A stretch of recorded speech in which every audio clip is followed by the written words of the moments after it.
Unir las cortes en una sola no es un globo. Iván Duque. El candidato del Centro Democrático da puntadas sobre lo que haría si es elegido presidente. Si Iván Duque es elegido presidente de la República, ¿cuáles serán sus primeras instrucciones a quienes ocupen las carteras del Interior, Justicia, Agricultura, Salud y Educación? Esta es la segunda entrega del reportaje hecho al candidato.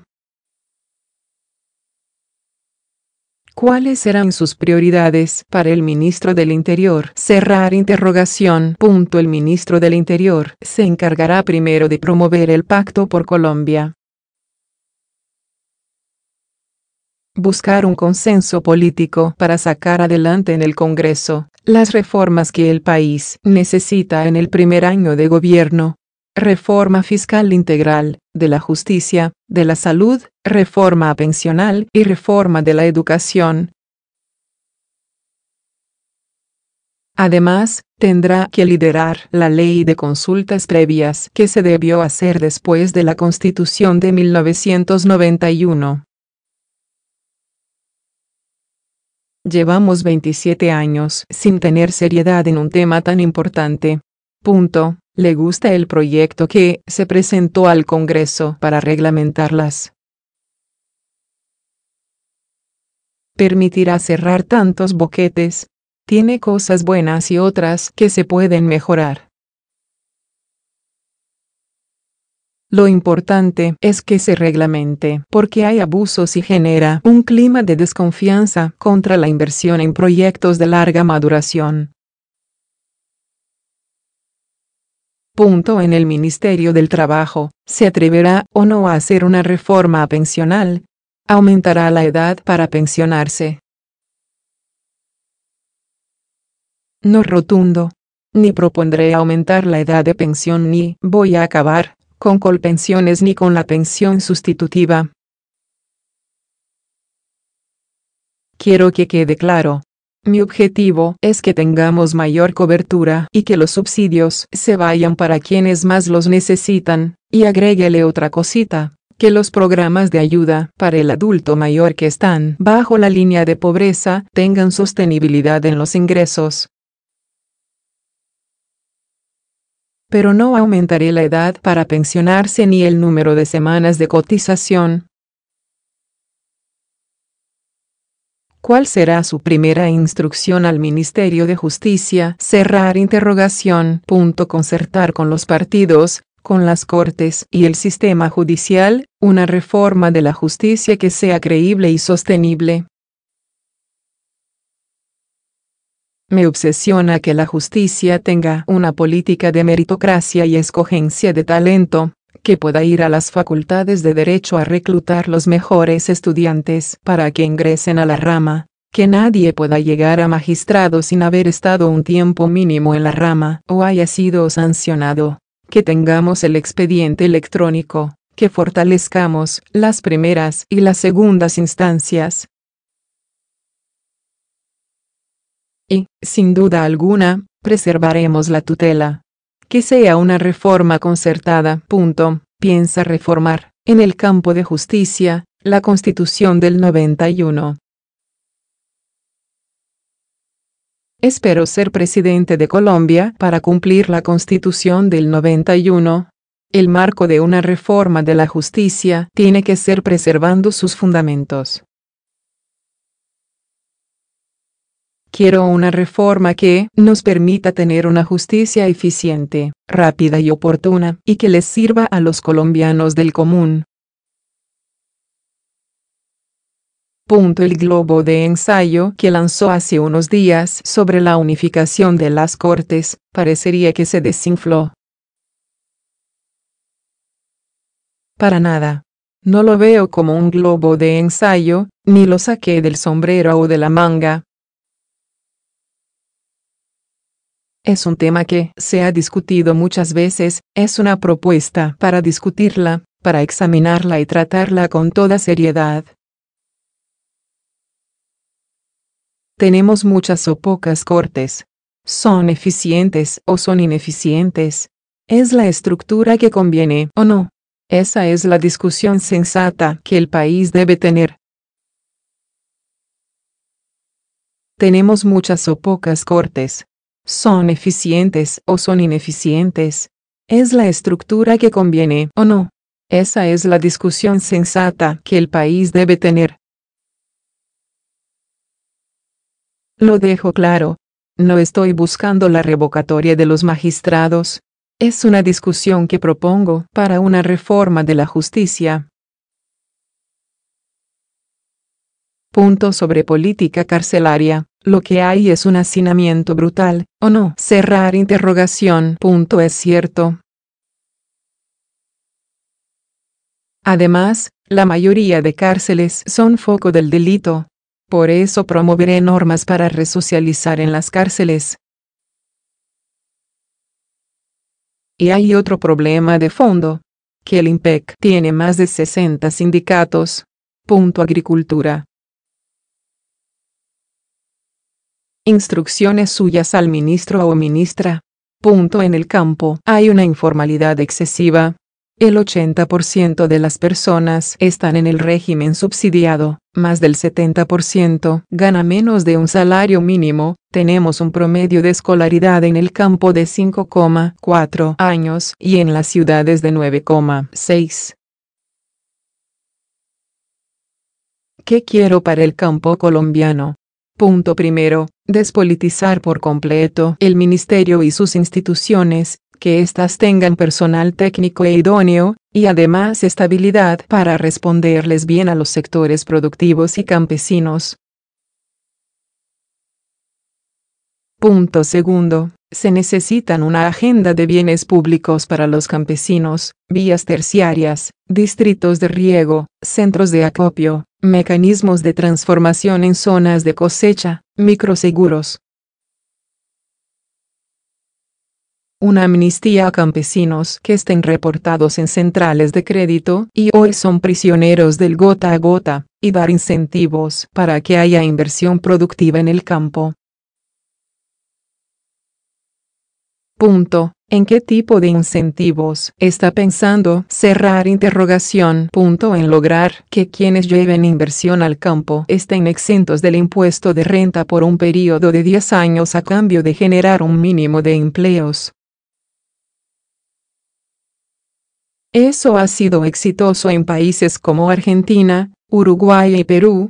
La verdad es que luego de los acuerdos de paz, la agricultura ha crecido mucho más que la economía del país. Sí, pero principalmente por el café. Hay que tener en cuenta que luego de la alta inflación por alimentos en 2015 y 2016, hubo un aumento en las siembras que se notó en un muy bajo aumento de precios en 2017 y en lo que va de este año. El tratamiento para el sector debe ser estructural y no de ciclos. Punto. Pero el café está en crisis. Este año, el año pasado tuvo un buen desempeño, este año hay un problema de precios, pero ha sido jalonador del crecimiento del sector agrícola. ¿Qué va a hacer con el café? Cerrar interrogación. La arroba está por debajo de los 70.000 pesos. Los costos de producción están por encima. Debemos tener una política de precio mínimo, y se necesita un fondo de estabilización de precios. Pero si ya hay un fondo del café para financiar al productor en malos tiempos. Hay un fondo del café, que es un fondo parafiscal, pero un fondo de estabilización de precios no existe. Yo lo estoy proponiendo. ¿De dónde saldrán los recursos para crear un fondo de estabilización de precios? Cerrar interrogación. Con recursos presupuestales.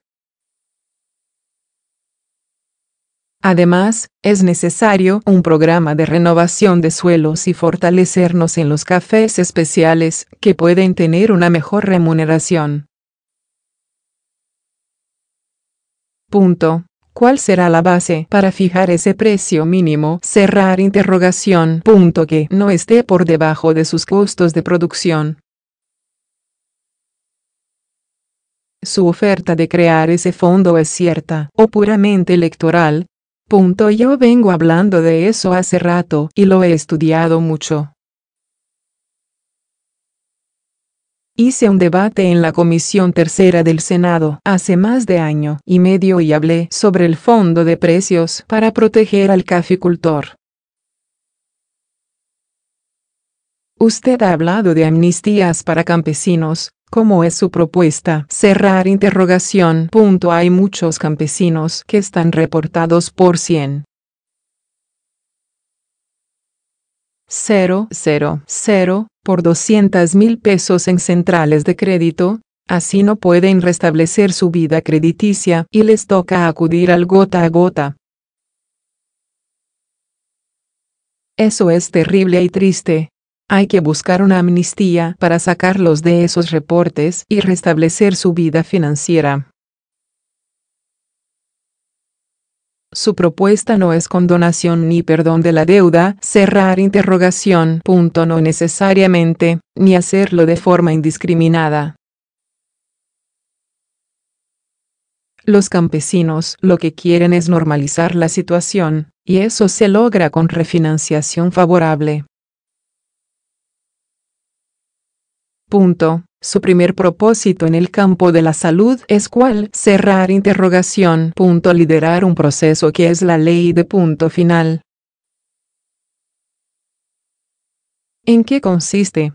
Saber quién le debe a quién y el monto real, pues el gobierno habla de un déficit en el sector, los hospitales, de un monto, las EPS, de otro. ¿Cuál es realmente ese déficit? Hay que definir eso y cómo se van a saldar esas deudas. Lo que debe pagar el Estado, lo que deben pagar las EPS a la red hospitalaria. Esas cuentas se tienen que poner al día. Estoy proponiendo que a las EPS no solo la supervise la Supersalud, sino también la Superfinanciera, para garantizar que tengan las reservas técnicas adecuadas. Las EPS no deben ser remuneradas solo por el número de afiliados, sino por la calidad del servicio acreditada por los usuarios. Hay que fijar precios de referencia para los servicios hospitalarios.